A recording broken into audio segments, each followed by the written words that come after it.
Hello everyone and welcome to history class. आज की इस वीडियो में हम देखेंगे सब्सिडरी अलायंस के बारे में पढ़ेंगे। सब्सिडरी अलायंस, पिछली वीडियो में हमने फोर्थ एंग्लो मैसूर वार को पढ़ा था जिसमें टीपू सुल्तान को मार दिया जाता है और उसके बाद जो मैसूर है वो वोडियार, जो ओल्ड डायनेस्टी होती है वोडियार डायनेस्टी, उसके माइनर रूलर कृष्णराज थर्ड को दे दी जाती है और कृष्णराज थर्ड से सब्सिडरी अलायंस साइन करवा ली जाती है और मैसूर को अपने कंट्रोल में कर लेते हैं ब्रिटिशर। अब सब्सिडरी अलायंस करके मैसूर को उन्होंने कैसे अपने कंट्रोल में ले लिया वो समझेंगे। सब्सिडरी अलायंस क्या होता है? सब्सिडरी अलायंस जो है, इसमें जो ब्रिटिश ईस्ट इंडिया कंपनी, जो ब्रिटिशर थे वो उन्होंने क्या किया, जो ब्रिटिशर थे इन्होंने बोला, ब्रिटिश ईस्ट इंडिया कंपनी ने बोला कि आप किसको, इंडियन किंग्स को कि आप अपनी आर्मी रखना बंद कर दो। इंडियन किंग्स को अपनी आर्मी रखने से मना किया, not allowed, kept his on army. किसको बोला? इंडियन किंग्स को। अब इनकी सेफ्टी, इनकी प्रोटेक्शन कौन करेगा? इनकी protection British East India Company करेगी। British East India Company protect करेंगे इंडियन किंग्स को। ब्रिटिश ईस्ट इंडिया कंपनी क्या करेगी? प्रोटेक्ट करेगी इंडियन किंग्स को और इंडियन किंग से लेगी क्या? Paid for troops. ये जो आर्मी भेजेगी इंडियन किंग को प्रोटेक्ट करने के लिए, उस आर्मी के लिए पे कौन करेगा? उस आर्मी को सैलरी कौन देगा? वो इंडियन किंग्स देंगे। आर्मी किसकी है? ब्रिटिशर की। सैलरी कौन? ब्रिटिशर की। आर्मी कहाँ ये भेज रहे हैं? किसको? इंडियन किंग्स को प्रोटेक्ट करने के लिए। और सैलरी कौन देगा? इंडियन किंग्स देंगे। और इंडियन किंग को बोला कि आप जो अपनी आर्मी एस्टेब्लिश करते हो वो अपनी आर्मी एस्टेब्लिश करना बंद कर दो। हम आपको आर्मी भेजेंगे, आप उस आर्मी की जगह हमें सैलरी दो। Paid for troops British East India company को किया इंडियन किंग्स ने, and britisher took responsibility of security, और ब्रिटिशर ने इंडियन किंग्स की सिक्योरिटी की रिस्पॉन्सिबिलिटी ले ली। ये एक पॉइंट सब्सिडरी अलायंस में ये बोला गया। और इंडियन किंग्स जो हम देखेंगे बाद में कौन कौन किसी स्टेट्स जो के किंग जो हैं वो इस बात को मानते हैं, सब्सिडरी अलायंस। दूसरी बात बोलेगी कि जो किंग हैं independent in internal matters, internal matter में वो कुछ भी फैसला ले सकते हैं।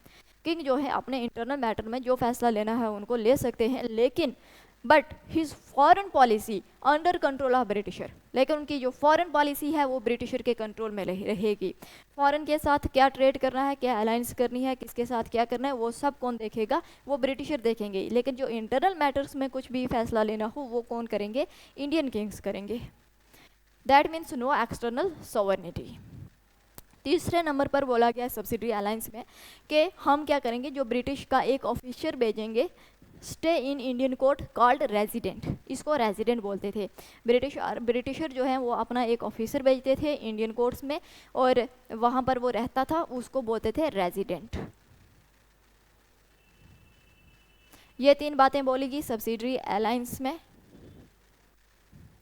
यही तीन बातें थी। सबसे पहले क्या, सब्सिडरी अलायंस में जो इंडियन किंग्स थे उनको अपनी आर्मी रखने से मना कर दिया ब्रिटिशर ने, और ब्रिटिशर ने बोला कि हम आपकी प्रोटेक्शन के लिए, आपकी सेफ्टी के लिए हम आर्मी देंगे और उसके बदले आप हमें पे कर लेना, आप अपनी आर्मी तैयार मत करो, सबसे पहले।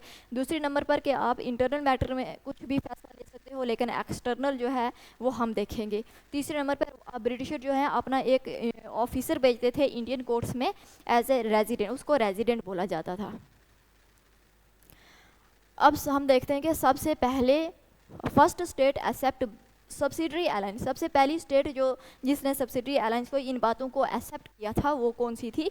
हैदराबाद। हैदराबाद 1798।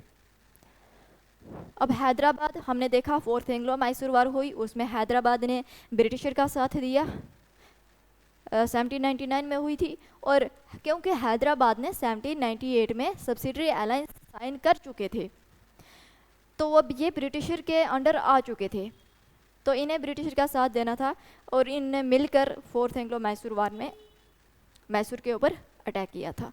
अब दूसरे नंबर पर 1799 में मैसूर को इन्होंने अटैक करके टीपू सुल्तान को मार दिया था और वोडियार डायनेस्टी के माइनर रूलर कृष्णराज थर्ड को मैसूर दे दिया था और उससे सब्सिडरी अलायंस साइन करवा लिया था। ये कब की बात है? 1799 में।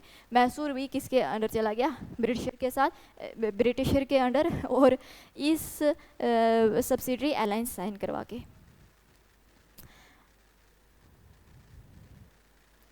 अब सबसे पहले जो सब्सिडरी अलायंस है, ये आइडिया किसको आया, कैसे आया? जो डुप्लेक्स था, फ्रेंच का जो गवर्नर था डुप्लेक्स, ये क्या करता था, इंडियन किंग को अपनी आर्मी देता था। डुप्लेक्स इंडियन किंग को अपनी आर्मी देता था और इन इंडियन किंग से रेंट लेता था, रेंट के ऊपर आर्मी देता था इंडियन किंग्स को। लेकिन ये क्या था, नॉन इंटरवेंशन पॉलिसी, उनके मैटर में ये इंटरफियर नहीं करता था, सिर्फ आर्मी देता था और उनसे रेंट लेता था, लेकिन नॉन इंटरवेंशन पॉलिसी थी, उनके मैटर में इंटरफियर नहीं करता था। और इस चीज़ को इम्प्लीमेंट किया लॉर्ड वेल्सले ने। अब इस चीज़ की कॉपी कौन करता है? इस चीज़ की कॉपी करता है रॉबर्ट क्लाइव।